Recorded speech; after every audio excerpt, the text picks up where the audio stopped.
আমরা ওদের বিরুদ্ধে আমাদের ঐক্যবদ্ধ হতে হবে। ভারতবর্ষের মানুষকে রাজনৈতিক স্বাধীনতা নয়, অর্থনৈতিক স্বাধীনতা দিতে হবে। 1938 সালে সুভাষচন্দ্র কেন এই কথা বলেছিলেন? তার আগে, অর্থাৎ তিনি কংগ্রেস সভাপতি নির্বাচিত হওয়ার আগে 1938 সালের জানুয়ারি মাসে জে.বি. বিড়লা ভাইসরয়কে এবং গান্ধীজির সচিব মহাদেব দেশাইকে এক পত্রে বলেছিলেন ভারতবর্ষকে ধর্মের ভিত্তিতে ভাগ করতে হবে। অর্থাৎ ভারতবর্ষকে ধর্মের ভিত্তিতে ভাগ হয়েছে। এ কোনো শুধু ওই কোন হিন্দু মুসলমানের দাঙ্গায় নয়, এই ষড়যন্ত্রের পেছনে ছিল জি.ডি. বিড়লা, এই ষড়যন্ত্রের পেছনে ছিল কংগ্রেসের গান্ধী, প্যাটেল আর জিন্না, এই ষড়যন্ত্রের পেছনে ছিল আরএসএস পর্যন্ত। আজকে যারা দেশপ্রেমিক সাজছে, সেদিন যারা ব্রিটিশের দালালি করেছিল, যে মুজলেকা বিপ্লবীরা, সেই মুজলেকা বিপ্লবীরা সেদিন এই ভারতবর্ষকে ধর্মের ভিত্তিতে ভাগ করতে চেয়েছিল।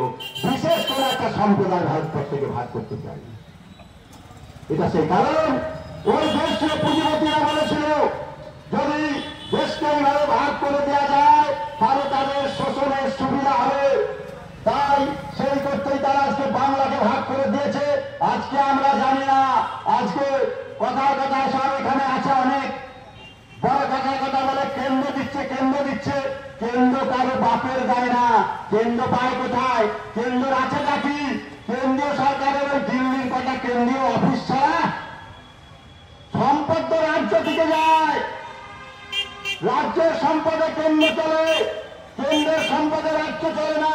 রাজ্য থেকে যে রাজস্ব তারা নিয়ে যায় তার মাত্র 25% কেন্দ্রকে দেওয়ার আইন আছে। গত 10 বছরে পশ্চিমবঙ্গকে সেটাও দিচ্ছে না ওই দিল্লির সরকার।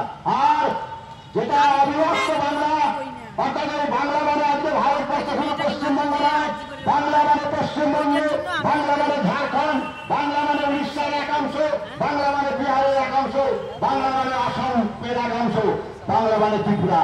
এই যে বিস্তীর্ণ বাংলা, ভারত সরকার তার রাজস্বের 60% নিয়ে যায় এই বাংলা থেকে। তাই দিল্লি দিলে বাংলার পেট চলে না, বাংলার টাকায় সীতারামনের পেট চলে, বাংলার টাকায় নরেন্দ্র মোদীর পেট চলে। তাহলে উপায়টা কি? প্রাউড কি বলে?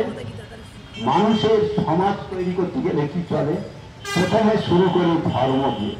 কারণ আমরা যদি বিজ্ঞান বই পড়ি দেখব প্রথমে ধর্ম যখন বলতে গেছে বস্তু, প্রথমে লেখা থেকে প্রপার্টি, অর্থাৎ হাইড্রোজেন, অক্সিজেন, নাইট্রোজেন, এদের পরিচয় জানতে গেলে প্রথমে তার প্রপার্টির ধর্ম জানতে হবে। তাহলে মানুষের ধর্ম কি? ধর্ম মানে হিন্দু নয়, মুসলমান নয়, বৌদ্ধ নয়, খ্রিস্টান নয়, এগুলো ধর্ম মত।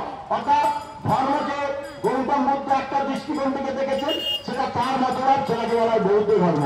ধর্মকে হযরত মুহাম্মদ একটা দৃষ্টিকোণ থেকে দেখেছেন, সেটাকে তার ধর্মমতবাদ, সেটাকে বলা হয় ইসলাম ধর্ম।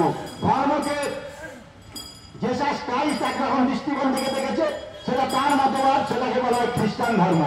মহাবীর জৈন ধর্মকে এক দৃষ্টিকোণ থেকে দেখেছে, সেটাকে বলা হয় জৈন ধর্ম।